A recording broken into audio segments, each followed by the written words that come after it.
আলহামদুলিল্লাহ শেখ, আলহামদুলিল্লাহ। আমি আসলে আমরা তো আর ক্লাস করাই না বা জানি না, কিন্তু আপনাদের এটা খুবই সুন্দর, আলহামদুলিল্লাহ।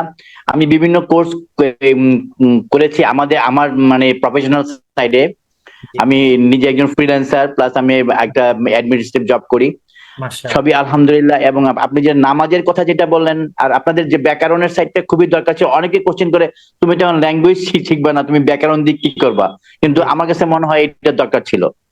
খুবই অবশ্যই সুন্দর দরকার হয়েছে আছে। আলহামদুলিল্লাহ। খুবই সিলেবাসটা বা সিকোয়েন্সটা যে ব্যাকরণে পড়ে আবার সূরার অর্থ শেখানো, এই অর্থগুলো নামাজের মধ্যে এখন পুরাপুরি তো আসে না, কিন্তু আসছে আলহামদুলিল্লাহ, আসতেছে। এটাই সেজদা তো গেলে খেয়াল যথেষ্ট হয় যে আস্তে খেয়াল আস্তে হয় আর জানি কি। এইটার অর্থ তো জানি। হ্যাঁ, আস্তে আস্তে আসতেছে। তারপরে যে সূরা ফাতিহার যে অর্থগুলো, আমার মনে হয় যে সূরা ফাতিহার এইটা তো এই অর্থ হইছে। আবার দেখা যায় যখন হুজুর ফজর নামাজের সময় কোরআন তেলাওয়াত করে, তখন বোঝা যায় যে এইটা তো এটা বললো।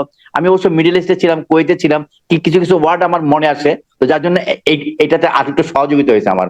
বেশ আচ্ছা, আলহামদুলিল্লাহ, অনেক মাশাআল্লাহ। সুন্দর, ঠিক আছে, অনেক শুকরিয়া। সুন্দর। জাযাকাল্লাহ।